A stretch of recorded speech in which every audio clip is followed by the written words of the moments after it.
Film ini mengisahkan seorang pegawai FedEx yang terdampar seorang diri di pulau tak berpenghuni selama 4 tahun. Chuck Nolan. Say hi, Chuck. Chuck adalah pegawai yang sangat menghargai waktu. Moto hidupnya adalah, jangan pernah membiarkan diri kita berdosa dengan mengabaikan waktu. Chuck punya tunangan bernama Kelly. Chuck melamar Kelly sesaat sebelum dia naik ke pesawat yang akan jatuh dan membuat dirinya terdampar di pulau sendirian. Kelly juga sempat memberikannya hadiah Natal berupa liontin warisan keluarganya. Pesawat yang ditumpangi Chuck adalah pesawat pengantar barang tempat dia bekerja, yaitu FedEx. Pesawat ini sempat keluar jalur dan jatuh di sekitar perairan Samudra Pasifik.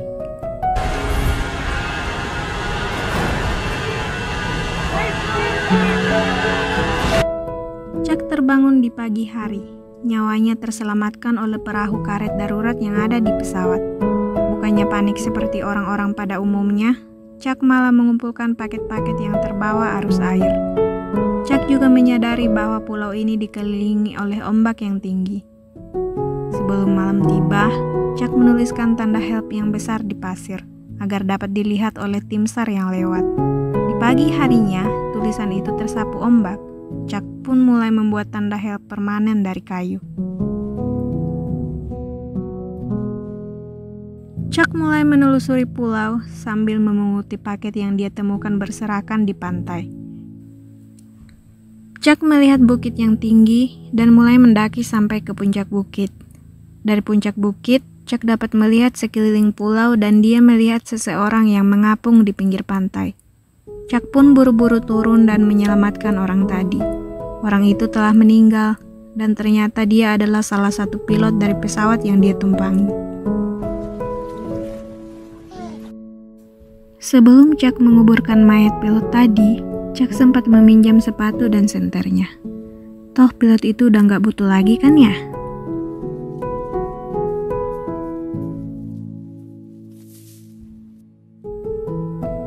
Beberapa hari pertama digunakan untuk keliling-keliling pulau nyari spot yang bagus. Chuck menemukan berbagai macam hal menarik. Ada kebun kelapa, gua di tebing, dan tentu saja paket. Paket, dan paket. Untuk bertahan hidup, Chuck butuh air minum yang tidak asin. Awalnya, dia minum dan makan dari buah kelapa. Tapi karena terlalu banyak, akhirnya dia malah sakit gigi. Akhirnya Chuck berhasil menemukan sumber air yang dekat dengan gua yang dia gunakan sebagai tempat berteduh ketika badai datang. Suatu malam ketika sedang tidur, Chuck terbangun kebelet pipis. Dia ke pinggir pantai dan dari kejauhan dia melihat cahaya lampu kapal. Karena nggak bawa HP, Chuck pun berteriak-teriak memanggil kapal tersebut. Dia membuat sinyal SOS menggunakan lampu senter kecil yang dipinjam dari abang-abang pilot tadi.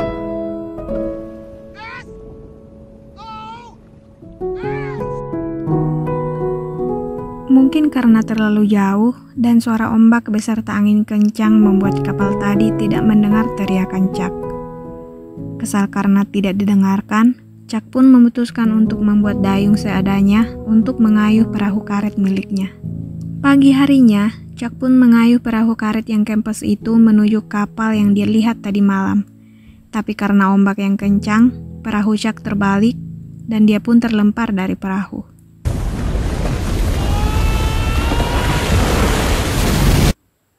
Di perjalanan pulang ke pulau, kaki Chuck sempat berkenalan dengan terumbu karang di sekitaran pulau. Setiap langkah yang dia ambil menambah jumlah luka di kakinya. Ditambah air laut pula. Ngeri.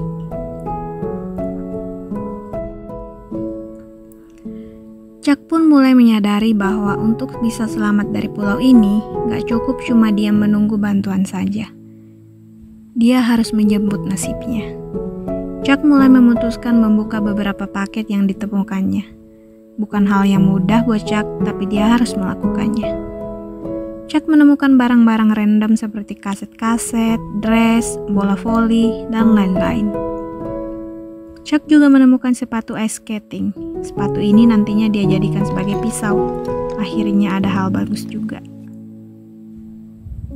By the way, salah satu alamatnya ada yang ke Jakarta loh. Dengan sepatu tadi, Chuck membuat tombak dari kayu yang dia gunakan berburu kepiting dan ikan-ikan kecil. Chuck kemudian berpikir, next dia butuh api untuk masak-masak seafood kesukaannya. Ternyata membuat api tidak semudah yang dia bayangkan. Bahkan tangannya terluka ketika berusaha membuat api. Tangannya mengeluarkan banyak darah. Chuck yang kesakitan meluapkan amarahnya. Dia berteriak, menendang, dan melempar benda-benda di sekitarnya.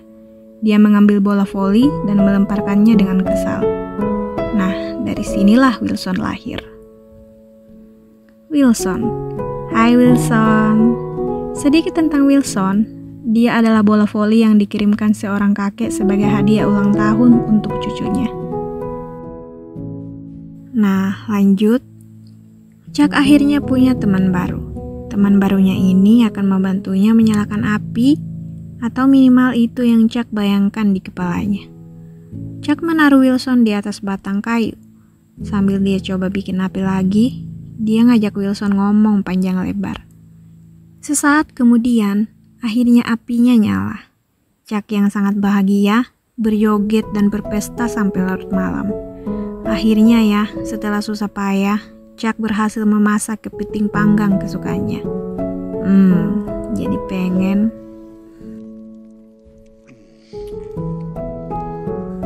Setelah puas makan-makan selama beberapa hari, sakit gigi Chuck menjadi tambah parah.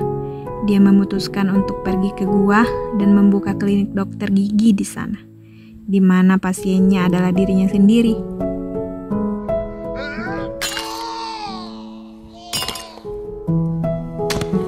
Scene berikutnya adalah 4 tahun kemudian. Kita diperlihatkan kehebatan Chuck berburu ikan. Dia sekarang sudah jadi master hunter loh ya.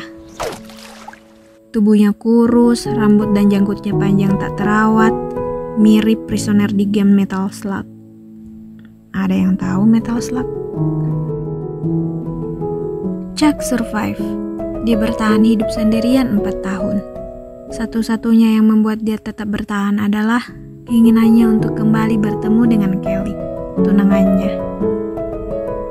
Setelah semalaman badai panjang, Chuck terbangun karena Wilson yang berisik. Karena kesal, Chuck pun menyuruh Wilson untuk diam. Tapi ternyata Wilson sedang tidur juga. Siapa dong kalau bukan Wilson? Penasaran, Chuck pun keluar dan mengecek suara tadi. Ternyata suara itu adalah papan plastik yang berasal dari potongan toilet portabel. Chuck mengajak Wilson untuk bertemu dengan teman baru mereka. Tapi sayangnya, teman baru ini orangnya pendiam. Chuck dan Wilson pun jadi ikut diam. Suasana jadi hening, tapi tiba-tiba ini terjadi. Papan itu tertiup angin dan menunjuk ke arah laut lepas. Disitulah Chuck menyadari bahwa papan itu adalah tiket keluarnya dari pulau ini. Chuck akan membuat rakit dan menjadikan papan itu sebagai layarnya. Chuck pun mulai mengumpulkan kayu dari pohon kelapa. Dia pun membuat tali dari kulit kayu. Wilson yang pesimis dengan rencana rakit ini tidak tega untuk menghentikan sahabatnya yang terlihat seperti baru saja menemukan gairah hidup yang lama hilang. Wilson pun memilih diam dan mengamati. What a good boy. By the way, Wilson ini selain satu-satunya teman ngobrol, dia juga adalah kata hati Chuck.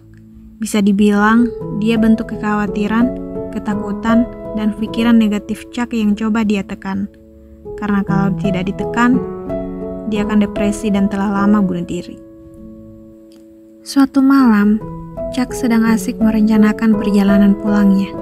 Tiba-tiba saja Wilson berkata bahwa ini tidak akan mudah. Chuck pun sadar akan hal itu. Wilson mengingatkan bahwa Chuck sudah pernah mencoba keluar dari pulau dengan perahu karet. Dia terpental, pahanya terluka terbentur karang. Bagaimana kalau kali ini kepalanya yang terluka? Nyawanya bisa saja hilang. Chuck yang kesal mengambil dan melemparkan sahabatnya keluar dari tebing. Beberapa detik kemudian Chuck tersadar dan berlari turun bukit mencari sahabatnya itu di tengah gelap malam. Dia menyesal dan meminta maaf.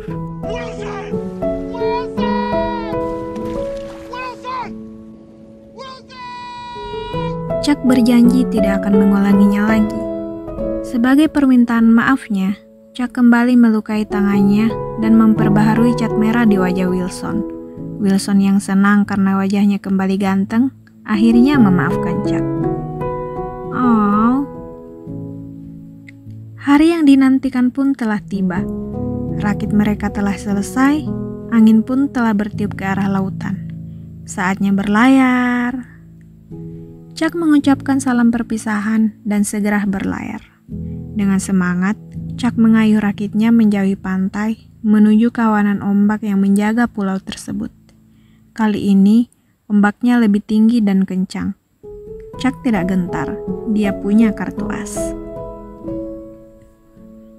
Chuck menunggu ombak paling belakang yang ukurannya paling tinggi. Ketika rakitnya akan terbalik, Chuck membuka layar barunya dan rakit pun melesat melawan ombak.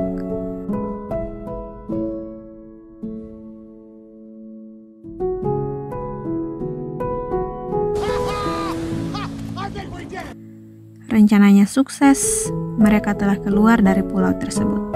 Sekarang tidak ada lagi ombak besar, hanya lautan lepas sejauh mata memandang. Oke, now what?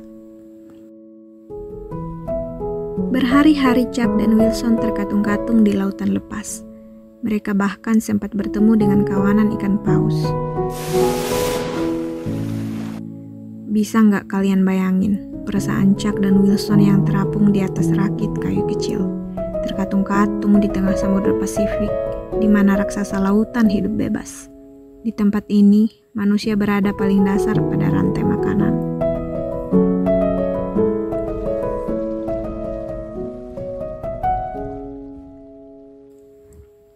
Mereka memang tidak punya arah, tapi tujuan mereka jelas, pulang kembali untuk bertemu Kelly. Suatu malam, datanglah badai besar. Badai ini merusak beberapa bagian dari rakit, termasuk layarnya yang terbang tertiup angin. Persediaan air bersih mereka lenyap. Chuck berusaha mati-matian agar tidak terpisah dari rakitnya. Terbangun keesokan harinya, Chuck langsung menyapa sahabatnya Wilson. Tapi Wilson tidak ada di tempatnya. Wilson hanyut terbawa air. Chuck harus memilih antara rakit atau nyawa sahabatnya. Chuck berusaha keras tetapi dengan berat hati, Chuck harus merelakan Wilson. Sahabat yang setia bersamanya selama 4 tahun. Wilson hilang di telan lautan. Bye Wilson.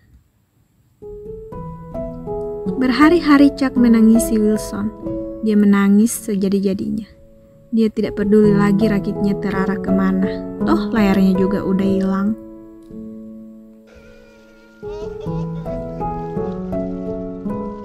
Untuk pertama kalinya Chuck kehilangan harapan. Dia putus asa. Chuck membuang barang-barang yang masih tersisa ke laut.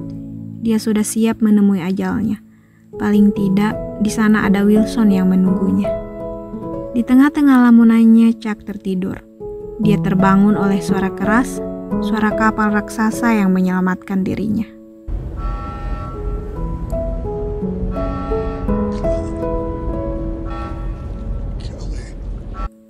Empat tahun dinyatakan hilang, keluarga dan teman-teman Chuck telah mengikhlaskannya. Mereka bahkan telah memakamkan Chuck dengan peti yang berisi barang-barang kesayangannya.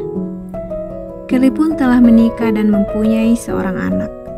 Chuck sangat terpukul dengan berita ini. Wanita yang selama ini menjadi alasannya terus berjuang hidup telah menikah dengan orang lain. Sakit, bro. Chuck mengembalikan liontin warisan keluarga Kelly. Kelly menolak karena itu adalah hadiah untuk Chuck. Chuck berkata, "Liontin itu adalah warisan keluargamu. Sudah semestinya tetap berada di keluargamu." Oh. Pulangnya dari rumah Kelly, Chuck memutuskan untuk mengirimkan paket-paket yang masih dia simpan selama 4 tahun. Gila ya dedikasinya. Pemilik paket tidak ada di rumah.